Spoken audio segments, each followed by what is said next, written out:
혹시 심혈관 질환하면 어떤 생각이 드시나요? 아마 많은 분들이 나이가 들면 어쩔 수 없이 생기는 병 정도로 생각하실 수도 있습니다. 실제로 심혈관 질환은 여전히 전 세계 사망원인 최상위권을 차지하고 있는데요. 나이가 들수록 혈관이 조금씩 좁아지고 혈압과 콜레스테롤 수치도 슬슬 걱정되기 시작하죠. 이러한 생활습관병이 하나둘 쌓이면서 우리 몸의 위험 신호는 점점 커지게 됩니다. 물론 기본은 식단 관리와 운동이지만 바쁜 일상 속에서 매일 지키기 쉽지 않죠. 그래서 많은 분들이 보충제로 보완하려 하십니다. 하지만 그냥 남들이 좋다니까, 요즘 이게 유행이라니까 라는 식으로 접근하면 위험할 수 있어요. 그래서 오늘은 약사의 관점에서 실제 확실한 연구 근거가 탄탄하게 뒷받침된 우리 심장 건강을 지켜줄 수 있는 대표 영양제 4가지를 콕 집어서 정리해드리겠습니다. 먼저 오메가3 지방산입니다. 오메가3는 우리 몸의 염증을 가라앉히고 혈액을 맑게 해주는 역할을 합니다. 특히 혈중 중성지방 수치를 낮춰주고 만성염증을 조절해서 혈관을 깨끗하게 유지해주죠. 이게 바로 혈관벽 손상을 막아 심혈관 질환을 예방하는 핵심 메커니즘입니다.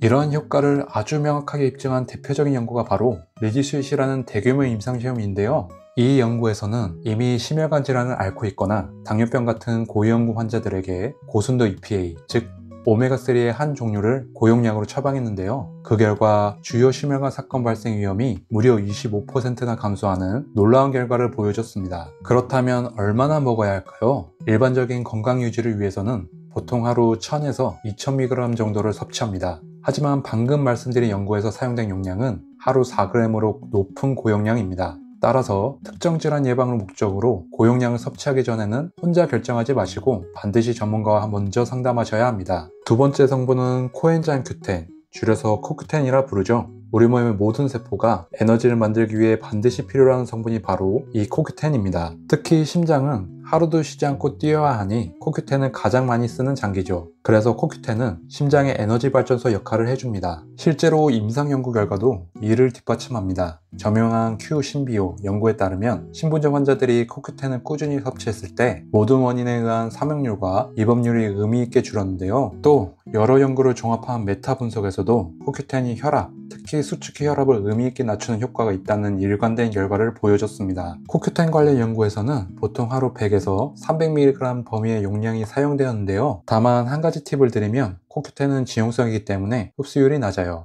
그래서 최근에는 이 흡수율을 높인 유비퀴놀 형태나 영양소를 인지질로 한번 감싸서 체내 흡수를 돕는 리포조말 제형의 제품들이 주목받고 있습니다. 제품을 고를 때 단순히 코큐텐이 들어있다 보다 이왕이면 이렇게 흡수율을 높이기 위한 기술이 적용되었는지 확인하시는 게 효과를 높이는 데 훨씬 도움이 될 수 있겠죠? 만약 심장 건강에 기초를 다지는 성분을 딱 하나만 고르라면요, 저는 단연 이 성분을 고르겠습니다. 세 번째, 마그네슘입니다. 마그네슘은 심장박동을 조율하는 전기 신호를 안정시키는 역할을 합니다. 심장이 너무 빠르게 불규칙하게 뛰지 않도록 딱 잡아주는 거죠. 그리고 혈관의 긴장을 풀어주는 마치 자연혈압 조절제 같은 역할을 통해 혈압 조절을 돕습니다. 실제로 여러 대규모 연구를 보면요, 혈중 마그네슘 수치가 높거나 음식으로 마그네슘을 충분히 섭취하는 사람들이 그렇지 않은 사람들보다 심혈관 질환 위험이 뚜렷하게 낮아지는 강력한 연관성이 확인되었습니다. 이는 마그네슘이 특정 질병을 극적으로 치료하기보다는 우리 몸의 시스템이 무너지지 않도록 튼튼하게 막아주는 예방의 관점에서 매우 중요하다는 것을 의미합니다.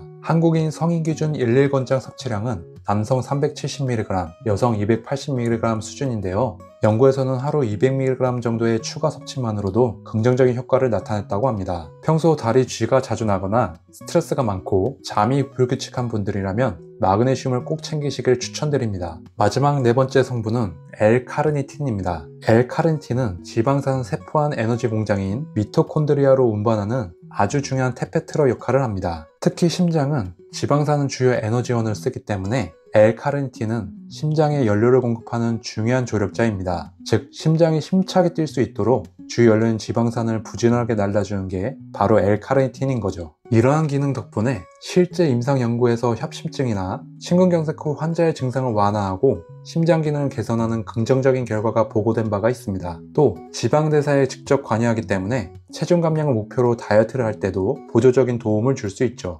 국내에서는 엘칸과 같은 의약품으로도 출시될 만큼 그 효과와 안정성을 인정받아 믿고 섭취할 수 있는 성분입니다. 다만 한 가지 주의할 점이 있습니다. 바로 TMAO라는 대사산물이에요. 섭취한 L-카르니틴이 일부 장내 미생물에 의해 분해되면서 TMAO라는 물질이 만들어질 수 있는데, 이 수치가 너무 높을 경우 동맥경화 유형과 연관될 수 있다는 연구 결과가 있어요. 하지만 이 부분은 너무 크게 걱정하실 필요는 없습니다. 연구에 따르면 이 TMAO 수치는 L카르니틴이 풍부한 붉은 육류를 지나치게 많이 섭취하는 사람들에게서 높게 나타나는 경향을 보였는데요. 따라서 평소 균형 잡힌 식단을 잘 유지하면서 적정 용량, 보통 하루 500에서 2000mg 사이를 지키신다면 TMAO 걱정 없이 안전하게 심장 건강을 위해 섭취하실 수 있습니다. 오늘 이렇게 심혈관 건강을 지키는 4가지 대표 영양제 오메가3, 코엔자임 Q10, 마그네슘, 그리고 L카르니틴까지 자세히 살펴봤는데요. 오늘 살펴본 성분들은 모두 뚜렷한 과학적 근거가 뒷받침된 성분들입니다. 하지만 중요한 것은